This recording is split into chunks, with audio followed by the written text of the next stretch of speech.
नमस्कार दोस्तों, स्वागत है आप सभी का हमारे YouTube चैनल तत्काल एजुकेशन पे। दोस्तों उम्मीद करते हैं आप सभी बहुत अच्छे होंगे। आपकी तैयारी भी काफी जबरदस्त तरीके से चल रही होगी। दोस्तों आज हम आप लोगों के लिए रीजनिंग के 12 अति महत्वपूर्ण प्रश्न के बारे में इस वीडियो में बताएंगे, जो कि SSC, railway, group D, NTPC या किसी स्टेट एग्जाम की तैयारी कर रहे हैं। इस टाइप के प्रश्न हमेशा परीक्षाओं में पूछे जाएंगे। दोस्तों ये पार्ट नंबर कौन से 86 है, पार्ट नंबर 87 नहीं देखें।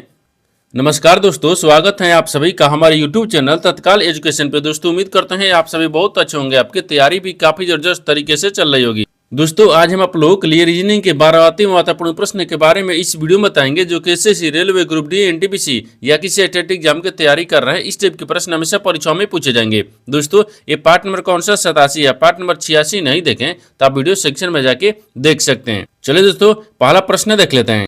दोस्तों पहला प्रश्न है, इसमें देखिए नीचे दिए गए विकल्पों में से संबंधित संख्या को चुनिए। देखिए नीचे यहाँ पर आपको एक संबंधित संख्या दिया है, यानी 16 जो है आपको यहाँ पर 56 से समित है। ठीक उसी प्रकार से बताना है कि 32 जो है ना इस प्रश्नार्थक के चिन्ह पर इन चार ऑप्शन में से किसे समित होगा। देखिए तो यहाँ पर सबसे पहले प्रश्न को समझते हैं, इसमें बोलकर है, ठीक है ना। देखिए यहाँ पर 16 को क्या करेंगे कि 56 आ जाएगा। उसी प्रकार से यहाँ पर 32 को रखेंगे, ठीक है। तो देखिए 16 में क्या करते हैं, 4 से गुना करेंगे।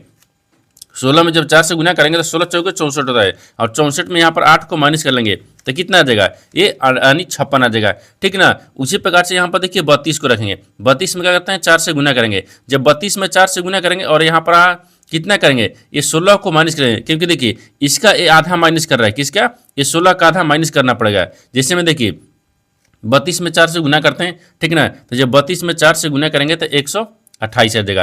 अब इसमें क्या करते हैं, 16 को माइनस कर लेंगे। जब 16 को माइनस करेंगे तो यहाँ पर कितना आ जाएगा, 112 आ गया। यानी इस प्रश्नार्थक चिन्ह पर कौन सी संख्या बार आ जाएगा, 112 हो गया। तो 112 को देखते हैं किस ऑप्शन में दिख रही है, तो ऑप्शन नंबर किस में दिख रहे हैं, तो ऑप्शन नंबर बी में दिख रहा है, यानी ऑप्शन नंबर बी आपका सही हो जाएगा। दोस्तों मैं उम्मीद करता हूँ इस प्रश्न को भी आप अच्छी तरह से समझ पाओगे। नेक्स्ट प्रश्न देख लेते हैं। दोस्तों दूसरा प्रश्न है, इसमें देखिए नीचे दी गई श्रृंखला श्रेणी में प्रश्नार्थक चिन्ह के स्थान पर कौन सी संख्या आएगी। देखिए नीचे यहाँ पर आपको एक श्रृंखला दी है, इन श्रृंखला में बताना है कि इस प्रश्नार्थक के चिन्ह पर इन चार ऑप्शन में से कौन सी संख्या यहाँ पर भरा जाएगा। देखिए तो यहाँ पर सबसे पहले ध्यान से देखते हैं कि श्रृंखला किस प्रकार से चल रहा है, ठीक है। देखिए यहाँ पर 26 लेकर है 23 हो रहा है, 23 ले 20 हो रहा है, 20 ले 17 हो रहा है, 17 से 14 हो रहा है, 14 से 11 हो रहा है, 11 से आपको अगला संख्या ज्ञात करना है। देखिए इन श्रृंखला को ध्यान से देखने के बाद में हमको क्या दिख रहा है, हमको यही दिख रहा है कि देखिए 26 लेकर है 23 हो रहा है, यानी -3 कर रहा है। फिर 23 लेकर हो रहा है 20 हो रहा है, तो इसमें माइनस यहाँ पर 3 कर रहा है। और 20 लेकर हो रहा है 17 हो रहा है, माइनस यहाँ पर आपको 3 कर रहा है। और 17 से क्या हो रहा है 14 हो रहा है, तो माइनस यहाँ पर आपको 3 कर रहा है। और 14 से देखिए 11 हो रहा है, तो माइनस इसमें 3 कर रहा है। तो 11 में भी क्या करते हैं, 3 को माइनस करेंगे। जब 11 में भी 3 को माइनस कर लेंगे तो यहाँ पर कितना आ जाएगा, 8 आ जाएगा। तो 8 इस प्रश्नार्थक चिन्ह पर कौन सा संख्या भरा जाएगा, 8 हो जाएगा। तो 8 को देखते हैं किस ऑप्शन में दिख रही है, तो ऑप्शन नंबर किस में दिख रहे हैं, डी में दिख रहा है, यानी ऑप्शन नंबर डी आपका सही हो जाएगा। दोस्तों मैं उम्मीद करता हूँ इस प्रश्न को भी आप अच्छी तरह से समझ पाओगे। नेक्स्ट प्रश्न देख लेते हैं। दोस्तों तीसरा प्रश्न है, इसमें देखिए नीचे दी गई आकृतियों में कुल कितने त्रिभुज है। देखिए नीचे यहाँ पर आपको एक आकृति दी है, इन आकृति में बताना है क्या है कि त्रिभुजों की संख्या कितना है। देखिए यहाँ पर क्या करिएगा, वीडियो को रोककर खुद अपने आप से बनाने का कोशिश करिएगा, और 12 प्रश्न में से अपने कितने प्रश्न सही किए हैं वीडियो को लास्ट में कमेंट में जरूर बताइएगा। और इस चैनल पर पहली बार आए तो चैनल को सब्सक्राइब कर बेल आइकन घंटी को प्रेस जरूर कर लीजिए, क्योंकि सबसे पहले इस तरह क्लास आपको मिलता रहे। दोस्तों 2 दिन आपको क्लास नहीं होगा, 2 दिन आपको क्लास नहीं मिला था क्योंकि हम लखनऊ चले गए थे किसी काम की वजह से, ठीक है। आज रात में हम आए थे तो आपको क्लास लेकर आए हैं, ठीक ना। आपको 12 प्रश्न ही लेकर आए, कल से आपको 15 प्रश्न लेकर आएंगे, ठीक है। अब आपको बताना क्या है कि इसमें आपको बताना है ना कि त्रिभुजों की संख्या कितना दिख रही है, ठीक है। देखिए तो यहाँ पर क्या करेंगे, सबसे पहले देखिए यहाँ पर 1 हो गया, ये 2 हो गया, ये 3 दिख रहा है, ये 4 दिख रहा है, ये 5 दिख रहा है, ये 6 दिख रहा है, यहाँ तक तो दिख रहा है। और एक ही बड़ा वाला को रख लेंगे, ठीक है ना। देखिए 6 एक बड़ा वाला को रखेंगे, कितना आ गया, 7 आ गया, यानी इसको हम 7 रख लेते हैं, ठीक है। अब आगे देखिए इसको क्या करेंगे, कलर को चेंज करेंगे दूसरा, ठीक है। 7 हो गया। अब 7 के बाद में और देखिए इसमें कहीं दिख रहा है, हाँ इसमें दिखेगा, देखिए यहाँ से ही दिख रहा है। 7 के बाद में अगर इसको रखेंगे, ये रखेंगे तो कितना आ गया, ये 8 आ गया, ठीक है, 8 आ गया। 8 के बाद में अगर इसको रखेंगे ई वाला, तो कितना आ गया, ये 10 आ गया। इसको देखिए ना, इसको यहाँ पर देखिए 8 रख लेते हैं, और ठीक है, और इसको यहाँ पर आपको 9 रख लेते हैं, ठीक है। 9 हो गया, यहाँ तक दिख गया, 9 हो गया। 9 के बाद में देखिए और इसको कलर चेंज करते हैं, दूसरा देखते हैं, ठीक ना। 9 दिख रहा है, और 9 के बाद में देखिए अब इसमें इधर आएंगे, 9 के बाद में एक इधर आएगा, देखिए इधर से देखेंगे ये कितना आ गया, 10 आ गया, कितना आ गया, ये 10 आ गया। ठीक है ना, ये 10 हो गया। और 10 के बाद में फिर इधर से ही देखेंगे, ये वाला देखेंगे कितना आ गया, ये आपको 11 आ गया। कितना आ गया, ये 11 आ गया, ठीक है ना। 11 के बाद में और इसमें देखते हैं, ठीक है, कलर फिर से चेंज करेंगे।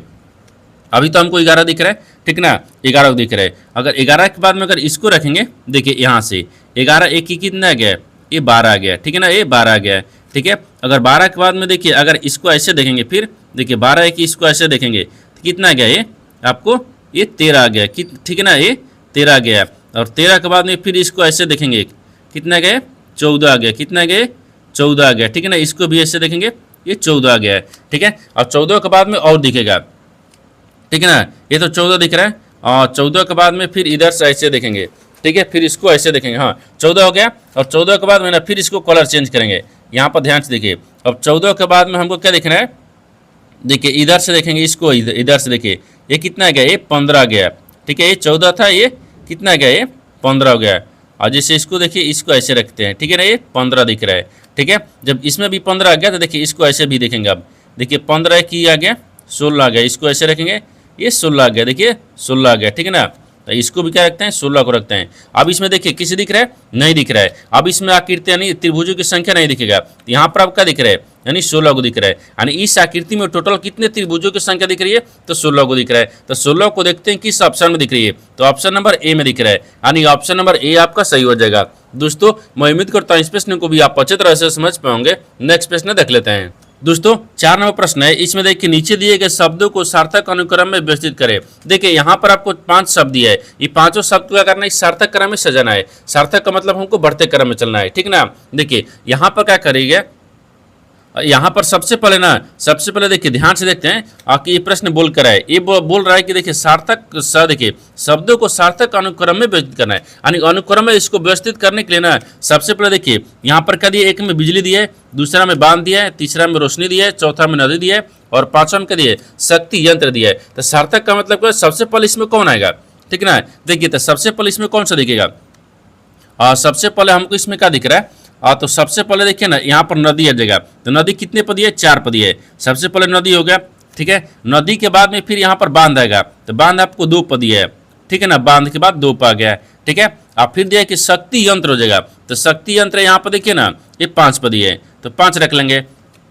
और आगे देखिए अब फिर यहाँ पर तब क्या हो गया, बिजली हो गया। यहाँ पर बिजली कितने पदी है, तो 1 पदी है। बिजली के बाद में फिर यहाँ पर रोशनी हो जाएगा, रोशनी कितने पदी है, 3 पदी है। देखिए इन शब्द को यानी इस प्रश्न को सार्थक क्रम में सजा दिए। सार्थक क्रम में कैसे सजाए, सबसे पहले देखिए हमको क्या आएगा, नदी आएगा। सबसे पहले क्या आएगा, नदी आ गया। नदी के बाद में फिर हम बांध बांधेंगे, नदी है, नदी में बांध बांधेंगे, ठीक है। बांध के बाद में यहाँ पर बांध हो गया। बांध के बाद में फिर यहाँ पर शक्ति यंत्र है, उसमें शक्ति यंत्र लगाएंगे, ठीक है। तो यहाँ पर 5 नंबर शक्ति यंत्र हो गया। शक्ति यंत्र के बाद में फिर यहाँ पर बिजली पैदा करेंगे, इसमें बिजली लगाएंगे ना, बिजली पैदा करेंगे, ठीक है। तो बिजली आपको 1 में दी है।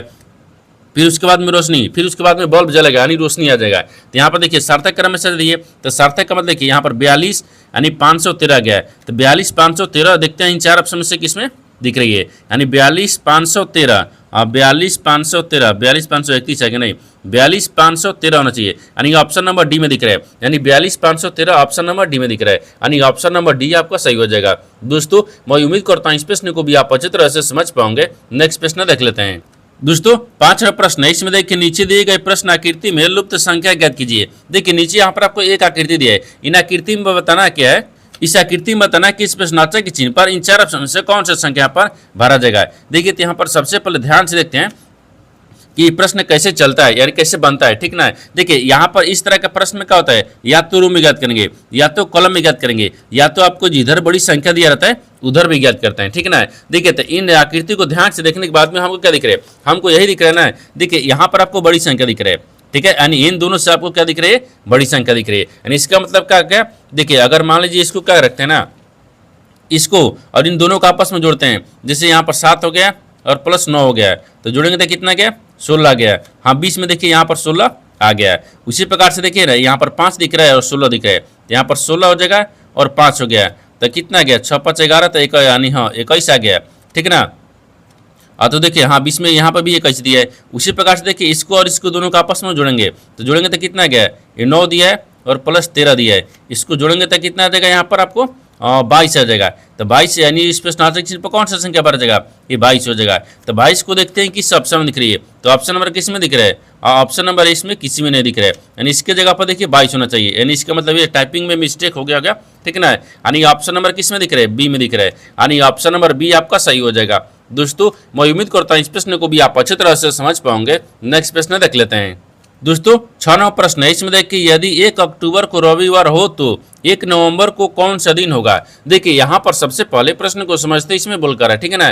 देखिए यहाँ पर क्या बोल रहे हैं, ये बोल रहा है कि 1 अक्टूबर को रविवार है, तो 1 नवंबर को बताना कौन सा दिन होगा।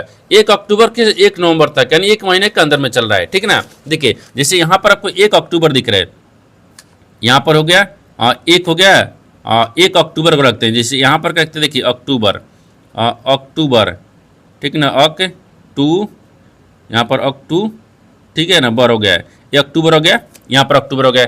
1 अक्टूबर को यहाँ पर क्या दिख रहा है, 1 अक्टूबर को रविवार है, तो देखिए इसको क्या करता है ना, इसको ऐसे नहीं रखेंगे, यहाँ पर रखना होगा। 1 अक्टूबर दिख रहा है, इसको ऐसे रखेंगे, और देखिए यहाँ पर आपको अक्टूबर हो जाएगा, ठीक है ना, अक्टूबर हो गया। 1 अक्टूबर को कौन सा दिन है, तो रविवार है, इसको यहाँ पर रखेंगे, ठीक है ना, ये ऐसे बनाते हैं, रविवार हो गया। अब 1 अक्टूबर में क्या करेंगे ना, 7 दिन जोड़ेंगे, जब 7 दिन जोड़ेंगे तो यहाँ पर 8 आ जाएगा, ठीक है। 8 अक्टूबर को भी क्या हो गया, रविवार हो गया। अब इसमें भी क्या करते हैं, 7 को जोड़ेंगे, जब 7 को जोड़ देंगे तो कितना आ जाएगा, ये 15 आ जाएगा। 15 को भी क्या हो गया, यानी रविवार आ गया, और 15 से फिर इसमें 7 को जोड़ते हैं, देखिए यानी 15 में भी यहाँ पर आपको 7 को जोड़ेंगे, जब 15 में 7 को जोड़ेंगे तो यहाँ पर आपको 22 आ जाएगा। 22 को भी क्या आ गया, रविवार आ गया है, और 22 के बाद में फिर यहाँ पर 7 को जोड़ते हैं, ठीक है ना, जब 7 को जोड़ेंगे ये आपको 29 आ जाएगा। कितना गया यहाँ पर आपको, ये 29 आ जाएगा। थोड़ा सा इसको अच्छे से लिखते हैं, ठीक है ना, ये कितना गया, 29 आ गया, ये 29 आ गया। 29 को भी क्या हो गया, ये रविवार आ गया, जिससे लिख लेते हैं, देखिए यहाँ पर लिखते हैं रविवार, रविवार हो गया। ये 29 को भी क्या हो गया, रविवार। देखिए ये भी रविवार, ये भी रविवार, ये भी रविवार, यानी 29 को भी रविवार हो गया। जब 29 आ गया तो आपको 1 नवंबर को पूछा है, तो 29 के बाद में यहाँ पर क्या आ गया, ये 30 आ जाएगा, ठीक है ना, ये 30 आ गया, ठीक है, 30 आ गया। 30 के बाद में फिर यहाँ पर कितना आ गया, 31 आ गया, ठीक है, 31 हो गया। 31 के बाद में फिर क्या आता है, 1 आता है, ठीक है, यानी 1 आता है, यानी 1 नवंबर हो जाएगा, ठीक है ना। हिंदी में लिख लेते हैं, हाँ देखिए यहाँ पर आपको लिखते हैं नवंबर, ठीक है ना, ये नवंबर लिखते हैं, 1 नवंबर आ गया। अब 1 नवंबर को बोल रहा है कि कौन सा दिन होगा, ठीक है ना, 1 नवंबर को बताना है कौन सा दिन होगा। देखिए ये रविवार हो गया, तो 29 तारीख को तो रविवार हो गया, तो रविवार के बाद में फिर क्या हो गया, सोमवार हो जाएगा। यहाँ पर क्या रखते हैं, सोमवार हो गया, ठीक है ना। फिर यहाँ पर आपको मंगलवार हो जाएगा, ठीक है, ये मंगलवार आ गया, मंगलवार आ गया, और ठीक है ना, मंगलवार के बाद में फिर क्या आ गया, यानी बुधवार आ गया, तो यहाँ पर आपको बुधवार हो जाएगा, ठीक है ना, ये बुधवार आ गया। तो आपसे वही पूछा है, क्या पूछा है कि देखिए 1 अक्टूबर को जब रविवार हो तो यानी 1 नवंबर को कौन सा दिन होगा, तो 1 अक्टूबर को रविवार है, इसमें 7 दिन जोड़ेंगे तो 8 को भी रविवार, 15 को भी रविवार, 22 को भी रविवार, क्योंकि 7-7 दिन जोड़ेंगे, और 29 को भी रविवार आ गया। जब 29 का रविवार आ गया तो 30 को सोमवार, और इसको मंगलवार, और एक को क्या गया, यानी बुधवार आ गया, यानी 1 को क्या हो गया, बुधवार आ जाएगा। तो बुधवार को देखते हैं किस ऑप्शन में दिख रही है, तो ऑप्शन नंबर यहाँ पर आपको सी में दिख रहा है, यानी ऑप्शन नंबर सी आपका सही हो जाएगा। दोस्तों मैं उम्मीद करता हूँ इस प्रश्न को भी आप अच्छी तरह से समझ पाओगे। नेक्स्ट प्रश्न देख लेते हैं। दोस्तों 7वां प्रश्न है, इसमें देखिए नीचे दिए गए विकल्पों में से संबंधित शब्द को चुनिए। देखिए नीचे यहाँ पर आपको एक संबंधित शब्द दिया है, यानी सिपाही जो है ना आपको रेजिमेंट ले समेत है, ठीक उसी प्रकार से बताना है कि इस प्रश्नार्थक चिन्ह पर इन 4 ऑप्शन से किसे समझते होगा।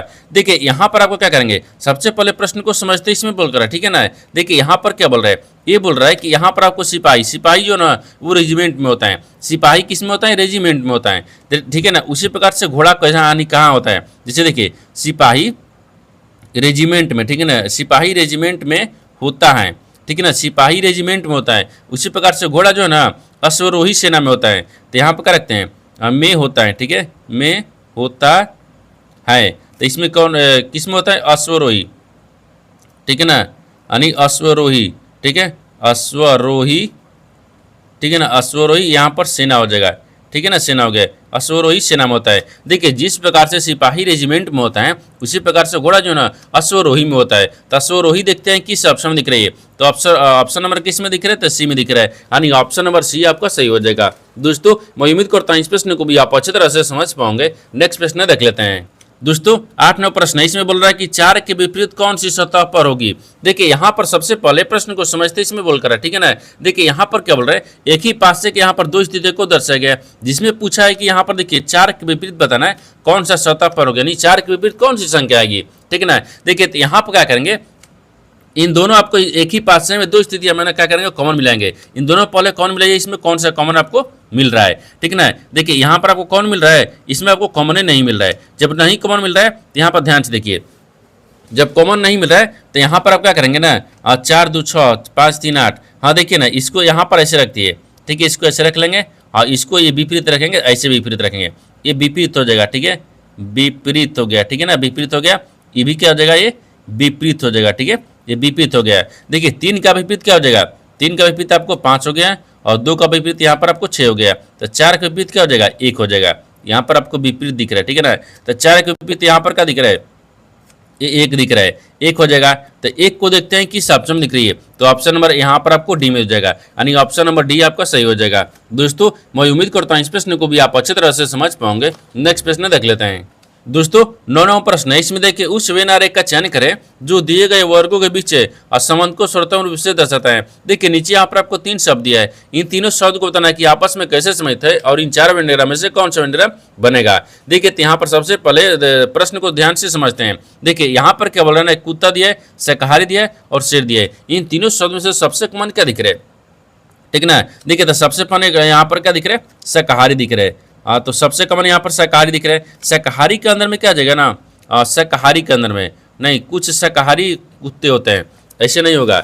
देखिए यहाँ पर आपको सबसे पहले कॉमन क्या दिख रहा है, शाकाहारी। कुछ शाकाहारी कुत्ता होता है, कुछ शाकाहारी कुत्ता होता है, और शेर तो आपको मांसाहारी हो जाएगा, वो तो ठीक है, ये थोड़ा होगा नहीं हुआ। देखिए सबसे कॉमन यहाँ पर क्या दिख रहा है, शाकाहारी को रखते हैं, ठीक है ना, शाकाहारी, ये शाकाहारी है गया, यानी शाकाहारी सबसे कॉमन क्या दिख रहा है, शाकाहारी। यानी कुछ शाकाहारी यहाँ पर क्या होता है, कुत्ता भी होता है, कुछ शाकाहारी कुत्ता होता है, लेकिन यहाँ पर आपको क्या दिख रहा है, शेर हो जाएगा। शेर आपको मांसाहारी होती है, ये तो सारा इससे अलग हो जाएगा, ठीक है ना। देखिए यहाँ पर आपको क्या दिख रहा है, इस तरह का वेन डायग्राम बन रहा है, यानी इस तरह का वेन डायग्राम देखते हैं किस ऑप्शन में दिख रही है, तो ऑप्शन नंबर किस में दिख रहा है, सी में दिख रहा है, यानी ऑप्शन नंबर सी आपका सही हो जाएगा। दोस्तों मैं उम्मीद करता हूँ इस प्रश्न को भी आप अच्छी तरह से समझ पाओगे। नेक्स्ट प्रश्न देख लेते हैं। दोस्तों 10वां प्रश्न है, इसमें देखिए सूरज पूर्व की ओर 9 किलोमीटर चलता है, फिर बाएं मुड़ता है और वह 5 मीटर चलता है, फिर दाएं मुड़ता है और 5 मीटर चलता है, फिर वह दाएं मुड़ता है और 8 मीटर चलता है, फिर वह दाएं मुड़ता है और 5 मीटर चलता है, फिर वह दाएं मुड़ता है और 3 किलोमीटर चलता है। यानी अब उनका मुख किस दिशा में है। देखिए सभी जो मोड़ है ना वो 90 डिग्री वाले मोड़ है, ठीक है। देखिए यहाँ पर सबसे पहले क्या करते हैं ना, प्रश्न को समझते इसमें बोल कर है, ठीक है ना। देखिए यहाँ पर क्या बोल रहा है, ये बोल रहा है कि सूरज पूर्व की ओर 9 किलोमीटर चलता है, ठीक है। उससे पहले क्या करेंगे, एक डायग्राम को बनाते हैं। जैसे देखिए यहाँ पर एक डायग्राम बनाते हैं, एक पूर्व होता है, एक पश्चिम होता है, ऊपर में उत्तर होता है, नीचे दक्षिण हो गया है, ठीक ना। अब बोल रहा है कि पूर्व की तरफ चलता है, तो मानते हैं यहाँ पर क्या करेंगे, ये पूर्व की तरफ चलाते हैं और यहाँ से लेकर चलते हैं, ठीक है ना। मान लीजिए यहाँ पर आते हैं, ठीक है ना, ये सूरज हो गया, यानी ये मतलब सूरज हो गया, ठीक है। सूरज पूर्व की ओर 9 किलोमीटर चलता है, तो यहाँ से 9 किलोमीटर इधर चल गया, ठीक है, ये 9 किलोमीटर हो गया। आगे बोल रहा है कि फिर बाएं मुड़ता है और 5 किलोमीटर चलता है, फिर बाएं मुड़ेंगे तो बाएं इधर मुड़ता है, कितना चल रहा है, 5 किलोमीटर चल रहा है, ठीक है। फिर दाएं मुड़ता है और 5 किलोमीटर चलता है, फिर दाहिने मुड़ता है, तो ये 5 किलोमीटर हो गया, ठीक है। आगे बोल रहा है कि फिर वह बाएं मुड़ता है और नहीं दाएं मुड़ता है और 8 किलोमीटर चलता है, फिर दाहिने मुड़ते हैं तो 8 किलोमीटर चलता है, ठीक है ना, ये 8 किलोमीटर चलता है। फिर वह नहीं बोल रहा है कि वह फिर से दाहिने मुड़ता है और 5 किलोमीटर चलता है, फिर दाहिने मुड़ता है तो 5 किलोमीटर चलता है, ये 5 किलोमीटर हो गया है, ठीक है। आगे बोल रहा है कि फिर वह दाहिने मुड़ता है और 3 किलोमीटर चलता है, फिर दाहिने मुड़ते हैं तो यहाँ से यहाँ मुड़ते हैं, ये 3 किलोमीटर चलता है, ठीक ना, चलता है। तो अब उसका मुख किस दिशा में है, अब बोल रहा है कि उसका मुख जो है ना वो किस दिशा में दिख रही है। देखिए तो यहाँ सब इधर चला है, तो मुख तो अब तो इधर हो गया, ऊपर की तरफ चल रहा है, ऊपर की तरफ था, तो ऊपर में क्या दिख रहा है, उत्तर दिख रहा है, यहाँ पर आपको उत्तर हो जाएगा, ठीक है ना, ये उत्तर हो गया। यहाँ पर आपको इसका मुख किस दिशा में है, उत्तर में है, तो उत्तर को देखते हैं किस ऑप्शन में दिख रही है, तो ऑप्शन नंबर यहाँ पर आपको सी में दिख रहा है, यानी ऑप्शन नंबर सी आपका सही हो जाएगा। दोस्तों मैं उम्मीद करता हूँ इस प्रश्न को भी आप अच्छे तरह से समझ पाओगे। नेक्स्ट प्रश्न देख लेते हैं। दोस्तों 11वां प्रश्न है, इसमें देखिए भी के और यहाँ पर एन वाई एम के की बेटियां हैं। बोल रहा है कि यहाँ पर भी के जो, ठीक है, भी के का विवाह एम जे से हुआ है, तो एन वाई के लिए जे यानी एम जेड की कौन सा है। देखिए ना, यहाँ पर सबसे पहले प्रश्न को समझते इसमें बोल कर रहा है, ठीक है ना। देखिए यहाँ पर बोल रहा है कि भी के और एन वाई वो क्या है, एम की बेटियाँ है, ठीक है ना। तो देखिए यहाँ पर क्या रखते हैं, एम एक, हाँ देखिए एम यहाँ पर एम रखते हैं और के रखते हैं, इन दोनों का बेटी है कौन है, देखिए इनके एक बेटी कौन है यानी भी के, ठीक है ना। तो यहाँ पर भी के रखेंगे, ठीक है। और आगे देखिए इसमें क्या रखते हैं, एन के, फिर इसका ये बेटी दिख रही है एन के, एन के ना, एन और के हो गया है, ये भी आपको बेटी है, ठीक है, ये भी आपको बेटी है, ठीक है ना, ये बेटी हो गया, बेटी है, ठीक है ना, बेटी है। अब आगे देखिए ये बोल रहा है कि देखिए भी के का विवाह और एम जेड से हुआ है, यानी भी के का जो विवाह ना था, भी के इसका विवाह किससे हुआ है, एम जेड से हुआ है, एम जेड हो गया है, ठीक है ना, एम जेड हो गया। जब इसका ये पत्नी हो गई, ये इसका ये पति पत्नी हो गया, यानी पत्नी, फिर पति रख लेते हैं, ठीक है, पति पत्नी हो गया यहाँ तक, ठीक है। लेकिन एक क्या हो जाएगा, ये दोनों आपस में क्या गया, बहन हो गई, ये बहन हो गया है, ठीक है ना। आगे बोल रहा है कि एन वाई के लिए यानी एम जेड कौन है, यानी एम वाई के लिए ना यानी एन जेड कौन है, ठीक है ना। यहाँ पर बोल रहा है कि एन वाई जो है ना, तो एन वाई दिख रहा है, यानी एम जेड कौन है, एम जेड कौन है, तो इसको बताना है कौन होगा, यानी एन के जो है ना, एन के यानी एम जेड को क्या बोलेगा आपको इसी को बताना है। अब देखिए यहाँ से ध्यान से देखिए, डायग्राम में पहले ध्यान से देखिए, इसमें बोल कर है, देखिए यहाँ पर बोल रहा है कि इसका बेटी दिख रहा है, ये भी है, इसका बेटी ये भी है, ये दोनों आपस में क्या हो गई, बहन हो गई, ठीक है। तो बहन हो गई, जब एक बहन का शादी किससे हुआ है, यहाँ पर लिखा हुआ है एम जेड से, जब एक की बहन का शादी हुआ इसका ये पति हो गया है, तो जो दूसरी बहन है, तो दूसरी बहन है ना, तो दूसरी बहन का बोल रहा है कि ये एम जेड से क्या है, यानी उसकी पति से क्या संबंध रखेगी, तो साली से हो जाएगा, सॉरी यहाँ पर जीजा होगा ना, क्योंकि इसके पति का देखिए, इसकी दोनों बहन हो गई और बहन के यानी पति, बहन के पति क्या हो गया, जीजा लगेगा, तो यहाँ पर आपको जीजा होगा, ठीक है ना, ये जीजा हो गया। तो जीजा को देखिए किस ऑप्शन में दिख रही है, तो ऑप्शन नंबर इसमें क्या दिख रहा है, और जीजा इसमें नहीं दिख रहा है, हाँ दिख रहा है, यानी ऑप्शन नंबर यहाँ पर आपको सी में दिख रहा है, क्योंकि साला भी काट दीजिए, देवर भी काट दीजिए, जीजा हो जाएगा, यानी ऑप्शन नंबर सी आपका सही हो जाएगा। दोस्तों मैं उम्मीद करता हूँ इस प्रश्न को भी आप अच्छे तरह से समझ पाओगे। नेक्स्ट प्रश्न देख लेते हैं। दोस्तों 12वां प्रश्न है, इसमें कथनों को पढ़े और दिए गए विकल्पों में से निष्कर्ष को चुने। देखिए नीचे यहाँ पर आपको एक कथन दिया है और निष्कर्ष दिया है, कथन के आधार पर डायग्राम बनाते हैं, निष्कर्ष के आधार पर प्रश्न को सोल्व करते हैं। यहाँ पर सबसे पहले ध्यान से देखते हैं, कथन बोलकर है, ठीक है ना, इसके आधार पर डायग्राम को बनाते हैं। देखिए कथन बोल रहा है कि यहाँ पर कथन दिए कुछ दांत ब्रश हैं, तो कुछ यहाँ पर दांत को रखते हैं, ठीक है, ये कुछ दांत क्या है, ये ब्रश दिख रहा है, ठीक है ना, तो कुछ दांत को यहाँ पर ब्रश में रखते हैं, ठीक है, ये ब्रश हो गया। आगे देखिए आगे बोल रहा है कि सभी ब्रश पेस्ट है, लेकिन सभी जो ब्रश है ना वो क्या है, पेस्ट है, तो यहाँ पर आपको पेस्ट को रख लेते हैं, ठीक है, अब पेस्ट है, ठीक है ना, पेस्ट है, यहाँ पर पेस्ट दिख रहा है, ठीक है, ये पेस्ट है। आगे देखिए आगे इसमें बोल रहा है कुछ पेस्ट जेल है, लेकिन कुछ जो पेस्ट है ना वो क्या है, जेल है, तो यहाँ पर आपको जेल में रख लेते हैं, ठीक है, जेल हो गया। ये तो कथन बोल रहा है, कथन के आधार पर डायग्राम को बना दिए, लेकिन निष्कर्ष क्या बोल रहा है, इसके आधार पर ही प्रश्न को सोल्व करेंगे। देखिए तो निष्कर्ष क्या बोल रहा है, निष्कर्ष देखिए यहाँ पर आपको निष्कर्ष दिया है, ये पहला में बोल रहा है कि कुछ ब्रश जेल हैं, तो कुछ जो ब्रश है ना, देखिए ये आपको ब्रश दिख रहा है, क्या इसमें आपको जेल में दिख रहा है, नहीं दिख रहा है, इसका मतलब ये गलत बोल रहा है। दूसरा देखिए, दूसरा बोल रहा है कि कुछ दांत पेस्ट हैं, हाँ कुछ दो, तो यहाँ पर आपको दांत है ना, ये आपको पेस्ट में दिख रहा है, कुछ दांत पेस्ट में दिख रहा है, यानी ये सही बोल रहा है, यानी क्या हो जाएगा, दूसरा आपको सही हो जाएगा। तो जब दूसरा सही हो जाएगा तो इसमें देखते हैं दूसरा कौन सा दिख रहा है, यानी बी में दिख रहा है, यानी केवल निष्कर्ष 2 पालन करता है, यानी ऑप्शन नंबर बी आपका सही हो जाएगा। दोस्तों मैं उम्मीद करता हूँ इस प्रश्न को भी आप अच्छे तरह से समझ पाओगे। नेक्स्ट वीडियो में मिलते हैं, तब तक जय हिंद। दोस्तों इस चैनल पर पहली बार आए तो चैनल को सब्सक्राइब कर बेल आइकन घंटी के ऊपर जरूर कर लीजिए, क्योंकि सबसे पहले इस तरह क्लास आपको मिलता रहे। और इन सारे प्रश्न का PDF आपको टेलीग्राम पर मिल जाएगा, जो कि इस वीडियो का डिस्क्रिप्शन में लिंक दिया गया है।